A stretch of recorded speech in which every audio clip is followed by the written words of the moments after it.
In 1954, Winston Cigarettes launched an ad so controversial, broadcasters refused to say it on the air. But the uproar had nothing to do with the dangerous product being advertised. People were appalled by the ad's grammar, specifically using like as a conjunction instead of as.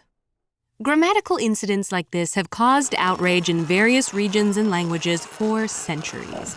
But while we know people take grammar seriously, what's less clear is why. Where do these seemingly random rules come from, and which, if any, actually matter? The answers to these questions vary from rule to rule. So let's look at 3 particularly famous English examples. First up, the idea that you should never end a sentence with a preposition. Prepositions are small, common words like with, on, for, or to that often come before nouns. So, for example, a grammar stickler would consider, where does this rule come from? Incorrect. Preferring instead, from where does this rule come? This rule comes from 18th century England, when etiquette was all the rage. And amidst countless guides on how to act properly, grammarians flooded the market with books on how to speak properly. Many of the rules in these guides were taken from Latin, a language that was commonly used for written scholarship. But no one had spoken Latin conversationally in 1,000 years, and imposing its rules on speech was awkward, to say the least. The rule to never strand a preposition without a noun was one such revived relic. And while the scholars who proposed it presented the idea as a stylistic choice, subsequent writers turned their suggestion into a hard rule. Other rules have origins that are perhaps less arbitrary, but significantly more petty. Consider the idea that you should use fewer when referring to countable nouns, like water bottles, and less when referring to nouns we don't count, like water. This rule comes from another 18th century grammarian called Robert Baker, who, for reasons unknown, believed less was inelegant when used with countable nouns. This might seem strange, but people today wage similar wars on so-called lesser language, such as like or literally. Besides, Baker's preference was part of a larger craze for codifying English. For centuries after the Norman conquest in 1066, French was the language of nobility in England, while English was seen as the language of commoners. While the English had long reclaimed their kingdom by Baker's time, this insecurity lingered in the hearts of many English grammarians.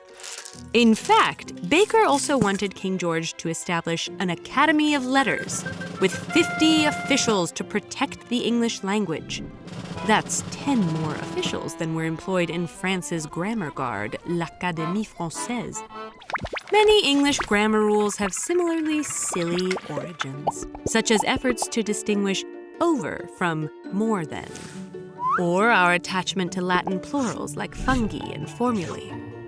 The stakes of all these grammatical debates are mostly academic. But one frequently discussed rule does have some real-world consequences.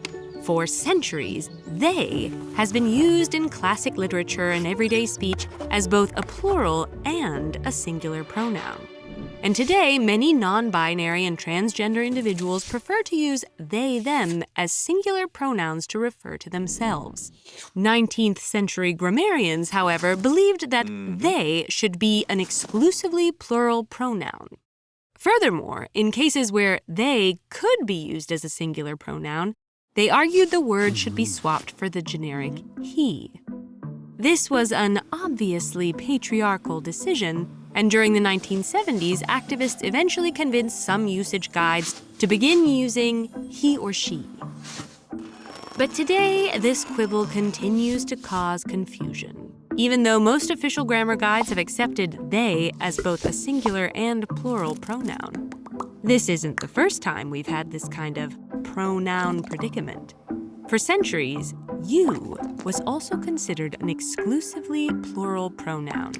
And yet today, it's completely accepted in singular situations. And that's because grammar isn't a hard science. It's something we all build together to reflect the people using it.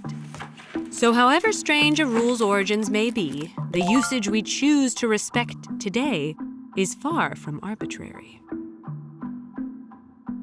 If you love learning, subscribe to our channel. Every week we publish new videos on everything from the history of the world according to cats to how to be a better listener. Stay tuned and stay curious.